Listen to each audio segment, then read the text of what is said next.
ನೋಡಿ, ಈಗ ಶಿರೂರು ಗುಡ್ಡ ಕುಸಿತ ಕಾರ್ಯಾಚರಣೆ ಚುರುಕುಗೊಳ್ತಾ ಇದೆ. ಈಗ ಈಶ್ವರ ಮಲ್ಪೆ ಟೀಮ್ ಸ್ವಲ್ಪ ಬ್ರೇಕ್ ಅನ್ನ ತಗೊಂಡಿದೆ. ಯಾಕೆಂತಂದ್ರೆ ಅವ್ರಿಗೆ ಊಟ ವ್ಯವಸ್ಥೆ ಆಗಿತ್ತು, ಹಾಗಾಗಿ ಊಟವನ್ನ ಮಾಡೋದಕ್ಕೆ ಅವರು ತೆರಳಿದ್ದಾರೆ. ಮತ್ತೊಮ್ಮೆ ಆಗಮಿಸಿ ಅವರು ಮತ್ತೊಮ್ಮೆ ಕಾರ್ಯಾಚರಣೆನ ಕೂಡ ಶುರು ಮಾಡಲಿದ್ದಾರೆ. ಈಗ ಇಲ್ಲಿ ಶಾಸಕರಾಗಿರುವಂಥ ಸತೀಶ್ ಕೃಷ್ಣ ಸೈಲ್ ಅವರಿದ್ದಾರೆ, ಅವ್ರನ್ನ ಮಾತನಾಡಿಸುವಂಥ ಕೆಲಸವನ್ನ ಕೂಡ ಮಾಡ್ತೀನಿ. ಯಾಕೆಂತಂದ್ರೆ ಕಾರ್ಯಾಚರಣೆ ಮತ್ತೊಮ್ಮೆ ಆರಂಭ ಆಗಿದ್ದು, ಈಗ ಮಧ್ಯಾಹ್ನದ ನಂತರ ಯಾವ ರೀತಿಯಾಗಿ ಕಾರ್ಯಾಚರಣೆ ನಡೆಯುತ್ತೆ ಅಂತೇಳಿ ನಾನು ಈಗ ಅವ್ರನ್ನ ಮಾತಾಡ್ಸೋಗ್ತೀನಿ. ಶಾಸಕರ, ಈಗ ಯಾವ ರೀತಿಯಾಗಿ ಮಧ್ಯಾಹ್ನದ ನಂತರ ಕಾರ್ಯಾಚರಣೆ ನಡೆಯುತ್ತೆ, ಈಗ ಎಷ್ಟು ಹೋಪ್ಸ್ ಇಟ್ಕೊಬೋದು, ನಮ್ಮ ವೀಕ್ಷಕರಿಗೆ ಏನು ಮಾಹಿತಿ ಕೊಡ್ತೀರಿ?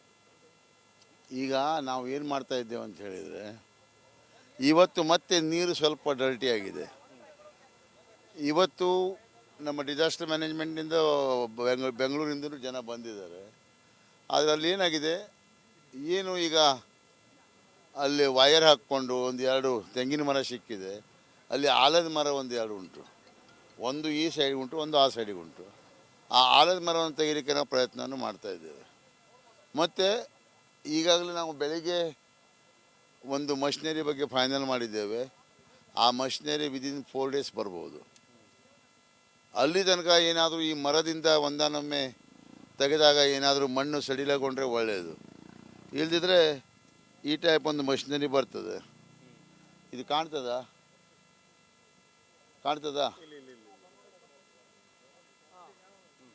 ಈ ಟೈಪ್ ಒಂದು ಮಷಿನರಿ ತರಿಸ್ಲಿಕ್ಕೆ ಮತ್ತೆ ಎರಡು ಇದು ಒಟ್ಟಿಗೆ ಫಂಟೂನು ಮತ್ತು ಇದು ಏನು ಎರಡು ಡ್ರೆಡ್ಜಿಂಗ್ ಮಷೀನ್ ಎಲ್ಲ ಇದನ್ನು ತರ್ತಾ ಇದ್ದೇವೆ. ಈಗಾಗಲೇ ಮಾತಾಗಿದೆ, ಇದನ್ನು ತರುವಂಥ ವ್ಯವಸ್ಥೆಯನ್ನು ಮಾಡ್ತೇವೆ. ಮತ್ತು ಪ್ರಯತ್ನ ಅಂತೂ ಮಾಡ್ತೇವೆ. ಪ್ರಯತ್ನಕ್ಕೆ ನೀವು ಅದನ್ನು ವಿಚಾರನೂ ಮಾಡಬೇಡಿ, ಪ್ರಯತ್ನ 100% ಮಾಡ್ತೇವೆ. ನಮಗೇನಾಗಿದೆ, 3 ಜನರದ್ದು ಪಾಪ ಏನು ಬಾಡಿ ಸಿಗಬೇಕಿತ್ತು, ಅದರ ಬಗ್ಗೆ ಪ್ರಯತ್ನವನ್ನು ಪ್ರಾಮಾಣಿಕವಾಗಿ ಮಾಡ್ತೇವೆ. ಮತ್ತು ಅಲ್ಲಿ ತನಕ ಕಾರ್ಯಾಚರಣೆ ಅಂದರೆ ಸ್ವಲ್ಪದ್ರ ಮಟ್ಟಿಗೆ ಟ್ರೈ ಮಾಡ್ತಾ ಇದ್ದೇವೆ. ಅಲ್ಲಿ ನಮ್ಮ ಯಾರು ಇವತ್ತು ಸ್ವಲ್ಪ ಮಳೆಯ ವಾತಾವರಣವೂ ಆಗಿದೆ, ಮತ್ತೆ ನೋಡ್ತೇವೆ. ಬಟ್ ಇದನ್ನು ಈ ಮಷಿನ್ ತಂದ ನಂತರ ಈ ಮಷಿನ್ಗೆ ಸ್ಪಡ್ ಅಂತ ಕಾಲೇನು ಉಂಟಲ್ಲ, ಅದು 60 ಫೂಟ್ ಉಂಟು. ಅದನ್ನ ಅಲ್ಲಿ ಬ್ರಿಡ್ಜ್ ಹತ್ರ ತರಲಿಕ್ಕೆ ಅದನ್ನ ಯಾಕೆ ಡಿಲೇ ಆಗ್ತದೆ ಅಂತ ಹೇಳಿದ್ರೆ, ಅದನ್ನ ನಾವು ಹೀಗೇನಿದೆ ಅಲ್ಲ ಅಲ್ಲಿ ತೋರಿಸ್ತದೆ, ಹೀಗೆ ಉಂಟದು ಎರಡು, ಅದನ್ನು ಹಿಂಗೆ ಅಡ್ಡ ಹಾಕೊಂಡು ತರ್ತಾ ಇದ್ದೇವೆ. ಅಂದ್ರೆ ಈ ನೀರಿನ ಹೈಟ್ ಇಂದ ಬ್ರಿಡ್ಜಿಗೆ ತಾಗಬಾರ್ದು ಅಂತ ತಿಳ್ಕೊಂಡು ಅದನ್ನ ಫೋಲ್ಡ್ ಮಾಡಿಸಿ ಇಲ್ಲಿ ಬಂದು ರೀಸೆಟಲ್ ಮಾಡ್ತಾ ಇದ್ದೇವೆ. ಅಂದ್ರೆ ಇಲ್ಲ 4 days ಆಗತ್ತೆ ಕಾರ್ಯಾಚರಣೆ, ಅಲ್ಲಿವರೆಗೂ ಹೇಗೆ ನಡೆಯುತ್ತೆ? ನಾವು ಇದನ್ನ ಪ್ರಯತ್ನ ಮಾಡ್ತೇವೆ. ಈ 4 ಕ್ರೇನ್ಗಳು ಬಂದಿದ್ದಾವೆ, 3 ಕ್ರೇನ್ ಹಾಕೊಂಡು ಹೇಗೆ ಕಾಳಿ ನದಿಯಲ್ಲಿ ಮೊನ್ನೆ ಟ್ರಕ್ ಅನ್ನು ತೆಗ್ದೇವಲ್ಲ, ಹಾಗೆ ಆ ಗಿಡಗಳನ್ನು ತೆಗೆದ್ರೆ ಆ ಗಿಡ ಗಂಟಿಗಳು ಅಲಗಾಡುವಾಗ ಒಂದೊಮ್ಮೆ ಅಲ್ಲಿ ಆ ಬಾಡಿ ಸಿಗ್ಬೋದು ಅಂತ ಹೇಳ್ಕೊಂಡು ಅದು ನಮ್ದೊಂದು ಅಂದಾಜಿನಲ್ಲಿ ಇದೆ. ಬಟ್ ಪ್ರಯತ್ನವನ್ನ ಮಾಡ್ತೇವೆ, ಎಲ್ಲಾದ್ರೂ ಒಂದು ಕಡೆಗೆ ಯಶಸ್ಸು ಕಾಣಲಿಕ್ಕೆ ಪ್ರಾಮಾಣಿಕ ಪ್ರಯತ್ನ ಮಾಡ್ತೇವೆ. ಈಗ ಶಾಸಕರ ನೋಡಿ, ರಿಪಬ್ಲಿಕ್ ಕನ್ನಡ ವರದಿಯನ್ನ ನಿರಂತರವಾಗಿ ಮಾಡ್ತಾ ಬರ್ತಾ ಇದೆ. ಜಗನ್ನಾಥ್ ನಾಯಕ್ ಕುಟುಂಬಕ್ಕೆ ಒಂದು ಕೆಲಸವನ್ನ ನಾವು AC ಕಚೇರಿಯಲ್ಲಿ ಮಾತಾಡಿದೀವಿ ಡೈಲಿ ಬೇಸಿಸ್ ಮೇಲೆ ಅಂತ ಹೇಳಿದ್ರಿ. ಆದ್ರೆ ಎಲ್ಲೋ ಒಂದ್ ಕಡೆ ನಮಗೆ ಸಿಕ್ಕಂತ ಮಾಹಿತಿ ಪ್ರಕಾರ ಆ ಹುಡುಗಿ ಹೋಗಿದ್ದಾಳಂತೆ, ಆಕೆಗೆ ಇನ್ನು ಕೆಲಸ ಸಿಕ್ಕಿಲ್ಲ ಅನ್ನುವ ವಿಚಾರ ಇದೆ. ಇದ್ರ ಬಗ್ಗೆ ಏನಾದ್ರು ಗಮನ ಹರಿಸ್ಬೋದಾ ಮತ್ತೊಮ್ಮೆ? ನಾನು ನಿಮ್ಗೆ ಗ್ಯಾರಂಟಿ ಕೊಡ್ತೇನೆ, ಆ BCom ಓದಿದಾರಲ್ಲ ಹುಡುಗಿ, ಅವಳಿಗೆ ಖಂಡಿತ ನೌಕರಿನ ನಾನು ಕೊಡಿಸ್ತೇನೆ. ಅದಕ್ಕೆ ಏನಾದ್ರು ವಿಳಂಬ ಆಗಿದ್ದು ಯಾವ್ದಕ್ಕಂತ ನೋಡ್ತೇನೆ. ಮೊಬೈಲ್ ಎಲ್ಲಿ ಉಂಟು?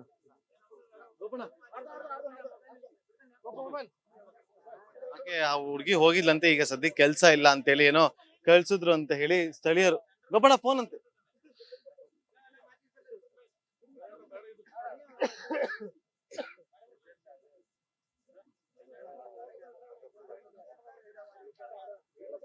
ನೋಡಿ, ಈಗ ಶಾಸಕರು ಅವತ್ತು ಏನು ಕೊಟ್ಟಿರುವಂತ ಮಾತಿನಂತೆ ಪ್ರಮುಖವಾಗಿ ಜಗನ್ನಾಥ್ ನಾಯ್ಕ್ ಅವರ ಪುತ್ರಿಗೆ ಒಂದು ಕೆಲಸವನ್ನ ಕೊಡಿಸ್ತೀವಿ ಅಂತ ಹೇಳಿದ್ರು. ಅದೇ ರೀತಿಯಾಗಿ AC ಕಚೇರಿಯಲ್ಲೂ ಕೂಡ ಒಂದು ಕೆಲಸದ ವಿಚಾರವಾಗಿ ಮಾತನಾಡಿದ್ರು. ಆ ಹುಡುಗಿ ಕೂಡ ಅಲ್ಲಿಗೆ ಹೋಗಿದ್ರು. ಆದ್ರೆ ಎಲ್ಲೊಂದ್ ಕಡೆ ಆ ಹುಡುಗಿಯ ಸಂಬಂಧಿಕರು ನಮಗೆ ಮಾಹಿತಿ ಕೊಟ್ಟಂತೆ ಆ ಹುಡುಗಿಗೆ ಸದ್ಯಕ್ಕೆ ಕೆಲಸ ಇಲ್ಲ ಅಂತ ಹೇಳಿದ್ರು. ಈ ವಿಚಾರವನ್ನ ನಾವು ತಕ್ಷಣ ಶಾಸಕರಿಗೆ ತಿಳಿಸುವಂತ ಕೆಲಸವನ್ನ ಮಾಡಿದ್ವಿ. ಅವರು ನಾನು ಖಂಡಿತವಾಗ್ಲೂ ಕೂಡ ಆ ಒಂದು ಪ್ರಯತ್ನವನ್ನ ಮಾಡ್ತೀನಿ ಅಂತ ಹೇಳಿ ಈಗ ಅದೇ ಒಂದು ಕೆಲಸದಲ್ಲಿ ಈಗ ಮುಂದಾಗಿದ್ದಾರೆ. ಈಗ ಒಂದು ಫೋನ್ ಅನ್ನ ಕೂಡ ಮಾಡ್ತಿದ್ದಾರೆ. ಮೇಡಮ್ ನಮಸ್ಕಾರ. ಮೇಡಮ್ ನಾವು ಆ ದಿವಸ ಪಾಪ ಇವರ ನಮ್ಮ ಜಗನ್ನಾಥನ ಮಗಳಿಗೆ ನಾವು ಡೈಲಿ ವೇಜಸ್ ಕೊಡುವಂತ ಆಗಿತ್ತಲ್ಲ ಡಿಸ್ಕಷನ್. ಅವಳು ಹೋಗಿದ್ಲಂತೆ, ಅವಳಿಗೇನು ರೆಸ್ಪಾನ್ಸ್ ಮಾಡಿಲ್ಲ ಅಂತ. ಎಲ್ಲಿ ಕಳ್ಸ್ಬೇಕು ಅವಳಿಗೆ? ಅವ್ರ ಅಣ್ಣ ಬಂದು ಇದನ್ನ ಕೊಟ್ಟು ಹೋಗಿದ್ರು ಸರ್, ಡಾಕ್ಯುಮೆಂಟ್ಸ್. ಅಲ್ಲ, ಎಲ್ಲಿ ಕಳ್ಸ್ಬೇಕು ಹೇಳಿ?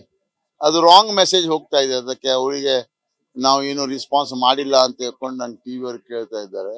ಅದಕ್ಕೆ ನಾನು ಅವ್ರಿಗೆ ಸ್ಪೀಕರ್ ಹಚ್ಕೊಂಡೇ ಮಾತಾಡ್ತಾ ಇದ್ದೇನೆ. ಹಾಗೇನಿಲ್ಲ, ವಿ ಹ್ಯಾವ್ ಡಿಸೈಡೆಡ್, ಅದೇ ದಿವಸ ಡಿಸೈಡ್ ಮಾಡಿದ್ದೇವೆ ಅವಳಿಗೆ ರೆಗ್ಯುಲರ್ ಜಾಬ್ ಅಂತೂ ಕೊಡ್ಲಿಕ್ಕೆ ಆಗೋದಿಲ್ಲ. ಕಾಂಟ್ರಾಕ್ಟ್ ಬೇಸಿಸ್ ನಲ್ಲಿ ಕೊಡ್ತೇವೆ, ಐದರ್ ಇನ್ PWD or either in tahsildar office ಅವ್ರ ಎಲ್ಲ ಅಂತ ಹೇಳ್ಕೊಂಡು. ನಾಳೆ ಕಳ್ಸಿಕೊಡ್ಲಿ ಅವಳಿಗೆ. ನಮ್ಗೆ ಮತ್ತೊಂದು ಅದರಿಂದ ಮತ್ತೊಂದು ಇದು ಬೇಡ ಮಾತಾಡೋದು. ನಾಳೆ ಎಷ್ಟು ಗಂಟೆ ಕಳಿಸ್ಲಿ ಮೇಡಮ್? ತಹಸೀಲ್ದಾರ್ ಆಫೀಸ್ ಕಳಿಸಿ, ನಾನು ರಜೆಯಲ್ಲಿ ಇದ್ದೀನಿ ಸರ್ ಇರ್ತೀನಿ. ಅಂಕೋಲಾ ತಹಶೀಲ್ದಾರ್ ಆಫೀಸ್ ಅಥವಾ Kumta tahsildar office? Ankola tahsildar office sir. ಅಲ್ಲ, ಅವಳಿಗೆ ಕುಮಟಾ ಸ್ವಲ್ಪ ಸಮೀಪ ಅಂತ ನನ್ನ ಪ್ರಕಾರ. ಕುಮಟಾ ತಹಶೀಲ್ದಾರ್ ಆಫೀಸೇ ಕಳ್ಸ್ಕೊಡುವ. ಯಾಕಂತ ಹೇಳಿದ್ರೆ ಅವಳು ಬರ್ಗಿಯಿಂದ ಅಲ್ಲಿ ಸಮೀಪ ಆಗ್ತದೆ ಅವಳಿಗೆ. ನಾಳೆ ಕಳ್ಸ್ಕೊಡ್ತೇನೆ 11 ಗಂಟೆಗೆ, ಆಯ್ತಾ? ಓಕೆ. ಇದು ಸ್ಪೀಕರ್ ನಲ್ಲಿ ಇದೆ ಮೇಡಮ್. ಮತ್ತೆ ಅವ್ರು ಮತ್ತೆ ನಾನು ನಿಮ್ಗೆ ಮೊದ್ಲು ಹೇಳಿದ್ದೇನೆ. ಮತ್ತೆ you ಹೇಳಿ immediately he has to take action on this. Once we have given the word means we have to maintain it. Bas. Yes sir. Okay, thank you. Thank you sir. Thank you so much sir. Sir, ಇವತ್ತು ವರಮಹಾಲಕ್ಷ್ಮಿ ಹಬ್ಬ, ಎಲ್ರು ಕೂಡ ಹಬ್ಬವನ್ನ ಆಚರಿಸ್ತಿದ್ದಾರೆ. ನೀವು ಕೂಡ ಹಬ್ಬ ಆಚರಿಸ್ತೀರಾ ಅನ್ಕೊಂಡ್ವಿ, ಆದ್ರೂ ನೀವು ನೇರವಾಗಿ ಇಲ್ಲಿ ಬಂದು ಕಾರ್ಯಾಚರಣೆ ಹೇಗ್ ಸಾಗ್ತಾ ಇದೆ ಅಂತ ಹೇಳಿ ನಾನು ಇಲ್ಲಿ ಮೀಟಿಂಗ್ ತಗೊಳ್ತಾ ಇದ್ದೆ. ಅವ್ರು ಏನ್ ರೇಟ್ ಕೊಟ್ಟಿದ್ರಲ್ಲ ಈ ದೋಣಿ ಇದು ವೆಸಲ್ ನವ್ರದ್ದು, ಅದನ್ನ ನೆಗೋಷಿಯೇಟ್ ಮಾಡಿದ್ದೇವೆ. ನೆಗೋಷಿಯೇಟ್ ಮಾಡ್ಕೊಂಡು ಈಗ ಅದನ್ನ ಫೈನಲ್ ಮಾಡಿಕೊಂಡು ಈಗ ರೇಟ್ ಅನ್ನ ಕಳಿಸ್ಕೊಂಡು ಅವ್ರಿಗೆ ಕಳಿಸ್ತಾ ಇದ್ದೇವೆ. ಈಗ ಈಶ್ವರ ಮಲ್ಪೆ ಅವರಿಗೆ ಯಾವ ರೀತಿಯಾಗಿ ಸಹಾಯ ಸಿಗ್ತಾ ಇದೆ ನಿಮ್ ಕಡೆಯಿಂದ, ಜೊತೆಗೆ ಜಿಲ್ಲಾಡಳಿತ ವತಿಯಿಂದ? ಮಾತ್ರ ಹೇಳ್ತೇನೆ, ಈಶ್ವರ ಮಲ್ಪೆ ಮತ್ತೆ ನಮ್ಮ ಲೋಕಲ್ ಬೋಟ್ಸ್ ನವರು ಅವರಿಗೆ ಏನೂ ಪ್ರಾಬ್ಲಮ್ ಆಗುದಿಲ್ಲ. ಅವರ ಪ್ರಯತ್ನ ಪಾಪ ಸಾಗ್ತಾ ಇದೆ. ಅವನು ಪ್ರಾಮಾಣಿಕವಾದ ಪ್ರಯತ್ನ ಮಾಡ್ತಾ ಇದ್ದಾನೆ. ಮತ್ತೆ ಇಷ್ಟೆಲ್ಲ ಕೆಸರಿದ್ರು ಅವನು ಹೋಗ್ತಾ ಇದ್ದಾನೆ. ಈಗ 3 ಕಡೆಗೆ ರೂಪ್ ಹಾಕೊಂಡು, ಕ್ರೀನ್ ರೂಪ್ ಹಾಕೊಂಡು ಕೆಳಗಿಂದ ಅವನು ಹೋಗ್ತಾ ಇದ್ದಾನೆ. ಒಂದು ಊಟ ಆಗಿದೆ ಒಂದು. ಈಗ ಅದನ್ನ ರೋಪನ್ನು ಈಗ ಬಿಡಿಸ್ತಾ ಇದ್ದಾರೆ. ಅಂಡರ್ ವಾಟರ್ನಿಂದ ಆ ಗುಡ್ಡದಿಂದ ಈಗ ಅಲ್ಲಿ 4th ಗುಡ್ಡದಲ್ಲಿ ಮೊದಲು ಟ್ರೈ ಮಾಡ್ತಾ ಇದ್ದೇವೆ ನಾವು. 4th ಗುಡ್ಡದಿಂದ ಮೇಲೆ ಎಳೆದು ಅವನು ಇಲ್ಲಿಂದ ಕೆಳಗಿಂದ ಹೋಗ್ಬಿಡ್ತಾನೆ. ಅವ್ನು ಮೇಲಿಂದ ಫ್ಲೋಟ್ ಆಗೋದಿಲ್ಲ, ಕೆಳಗಿಂದ ವಯರಿಗೆ ಹಿಡಿದು ಹೋಗ್ತಾ ಇದ್ದಾನೆ. ಈಗ ಅದನ್ನ ಟ್ರೈ ಮಾಡ್ತಾ ಇದ್ದಾನೆ. ಎಸ್, ಇದು ಶಾಸಕರಾಗಿರುವಂತಹ ಸತೀಶ್ ಸೈಲ್ ಅವರ ಮಾತು. ಅವರು ಹೇಳಿದಂತೆ ನೋಡಿ, ಈಗ ಆ ಒಂದು 4ನೇ ಗುಡ್ಡ ಏನು ಕಾಣ್ತಾ ಇದೆಯಲ್ಲ, ಈಗ ನಮ್ಮ ಕ್ಯಾಮ್ರಾಮನ್ ಕೂಡ ತೋರಿಸುವಂಥ ಕೆಲಸವನ್ನ ಮಾಡ್ತಾರೆ. ಆ 4ನೇ ಗುಡ್ಡದ ಪ್ರಮುಖವಾಗಿ ಅಲ್ಲಿಗೆ ಟಾರ್ಗೆಟ್ ಮಾಡುವಂಥ ಕೆಲಸವನ್ನ ಕೂಡ ಮಾಡಿಕೊಂಡಿದ್ದಾರೆ. ಅಲ್ಲಿ ಪ್ರಮುಖವಾಗಿ ಆ ಜಾಗದಿಂದ ಕೆಳಭಾಗದಿಂದ ಹೋಗಿ ಅಲ್ಲಿ ರೋಪನ್ನ ಹಾಕುವಂಥ ಕೆಲಸವನ್ನ ಕೂಡ ಮಾಡಲಾಗುತ್ತೆ ಅಂತೇಳಿ. ನೋಡಿ ವೀಕ್ಷಕರೇ, ರಿಪಬ್ಲಿಕ್ ಕನ್ನಡ ಜನರ ಧ್ವನಿಯಾಗಿ ನಿರಂತರವಾಗಿ ಕೆಲಸವನ್ನ ಮಾಡ್ತಾ ಬರ್ತಾ ಇದೆ. ಜಗನ್ನಾಥ್ ನಾಯಕ ಕುಟುಂಬಕ್ಕೆ ಭೇಟಿ ಕೊಟ್ಟು ಅವರ ಕುಟುಂಬಸ್ಥರು ಮಾತನಾಡುವಂಥ ಸಂದರ್ಭದಲ್ಲಿ ಒಂದಷ್ಟು ವಿಚಾರವನ್ನ ತಿಳಿಸಿದ್ರು. ಮಗಳಿಗೆ ಒಂದು ಕೆಲಸ ಆದರೆ ಸಾಕು ಅಂತೇಳಿ. ಅದೇ ರೀತಿಯಾಗಿ ಮಗಳು ಕೆಲಸವನ್ನ ಮಾಡುವಂಥ ಸಂದರ್ಭದಲ್ಲಿ ಎಲ್ಲಾದರೂ ಕೆಲಸ ಸಿಕ್ಕಿದ್ರೆ ಒಳ್ಳೆಯದು ಅಂತೇಳಿ ನಾವು ಶಾಸಕರಿಗೆ ತಿಳಿಸುವಂಥ ಕೆಲಸವನ್ನ ಮಾಡಿದ್ವಿ. ಅದೇ ರೀತಿಯಾಗಿ ಶಾಸಕರು ಕೂಡ ಭರವಸೆ ಕೊಟ್ಟಂತೆ AC ಕಚೇರಿಯಲ್ಲಿ ಕೆಲಸವನ್ನ ಕೊಡಿಸ್ತೀನಿ ಅಂತ ಹೇಳಿದ್ರು. ಆದರೆ AC ಕಚೇರಿಯಲ್ಲಿ ಆ ಹುಡುಗಿಗೆ ಕೆಲಸ ಸಿಕ್ಕಿಲ್ಲ, ವಾಪಸ್ ಬಂದಿದ್ಲು. ಈ ವಿಚಾರ ನಮಗೆ ಗೊತ್ತಾಗ್ತಾ ಇದ್ದಂತೆ ಮತ್ತೊಮ್ಮೆ ಶಾಸಕರನ್ನ ಪ್ರಶ್ನೆ ಮಾಡಿದ್ವಿ. ಶಾಸಕರು ಆನ್ ಸ್ಪಾಟ್ ಅಧಿಕಾರಿಗಳಿಗೆ ಫೋನ್ ಮಾಡಿ ಆಕೆಗೆ ಕೆಲಸವನ್ನ ಕೊಡಿಸಲೇಬೇಕು ಅಂತ ಹೇಳಿ ಪಣ ತೊಟ್ಟಿದ್ದಾರೆ.